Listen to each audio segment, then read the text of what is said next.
Jordy Smith feels solid wearing yellow. The Jeep yellow jersey means you're #1 in the world and on your way to potentially clinch a world title. If Jordy could hang on to it, it'd be the first time in his career he finished off a season world #1.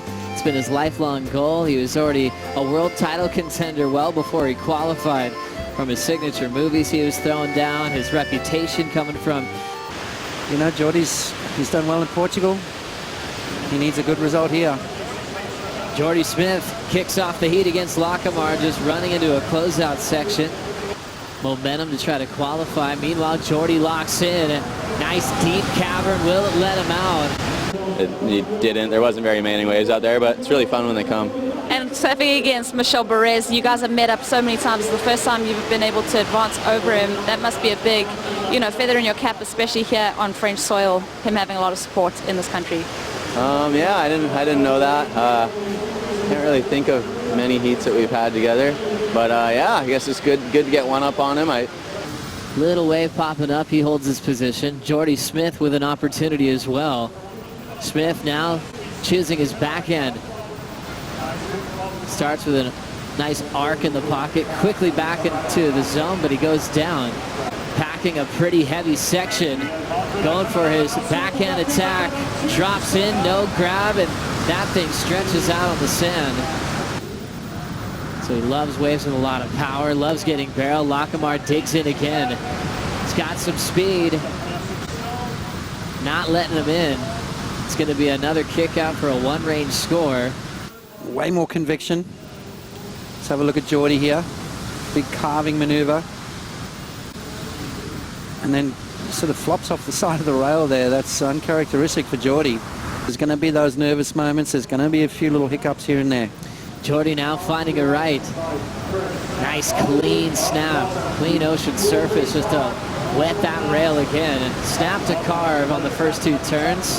Draws off the top and a big finish with that float. The bottom dropping out. He's improving on that 2.43 with 16 minutes to go. Yeah, and that's just what he's got to do, isn't it? Just keep improving. He's basically unbeatable at the Gustin 500 with 6 straight wins as we look at Jordy again on this wave. Yeah, you talk about wetting the rail. That's exactly what he did. Beautiful opening maneuver. That's nice there from Jordy. A couple of quick snaps and then that 2-for-1 combo at the end there. Critical finish. And that's going to be a good score for Jordy. He's big barrels, and he's the king of mastering a lineup. Jordy swinging now. Looking to better a 4.83. Draws out the layback off the top before this wave goes flat. Just good for one move and he's out of there. 2011 where he injured his ribs in Tahiti. Now packing the pit is the wild card. Lacomare finally gets the exit. He's going to stay down here. Let's have a look. Takes off late. Just sneaks under the lip there. Drives through that next section and finds an exit somehow. Jordy has always been destined to reign. And maybe this could be his year where he ends up as a world champion. Smith up now, setting up a big first turn, showing a lot of power.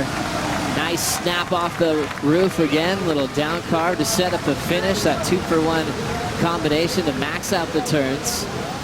Smith had a 4.83 to improve on. Meanwhile, Lacomare's got an answer.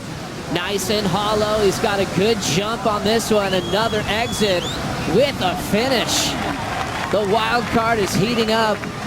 A 4.63 with a couple of scores to lock in. Yeah, well, have a look at this barrel here. It's a nice, long, deep one, and then managed a finish as well. So I'm thinking it's pretty similar to the one he just had. Jordy Smith still sticking to that bank up on the north section. Beautiful rail work from Jordy Smith. Bangs it off the top again. So Jordy starting to feel loose, starting to get those maneuvers going, and he's going to have to because we've got a heat on our hands, ladies and gentlemen. What this place is all about. Jordy Smith having a look. Jordy now setting up something above the lip, a rodeo flip attempt. But he ends up going down. And Jordy will be tested here. 3:45 to go as he breaks away from Lacomare to set up this running right. That one's not going to give it to him. Is now chasing down world #1 Jordy Smith, but not for long. Smith trying to create some space here. If he could come back from this situation, it'd be the best clutch performance of the event. 20 seconds on the clock. Portugal, where he's final before. Pipeline, where he's still waiting for a final appearance to try to keep in the hunt for the title race.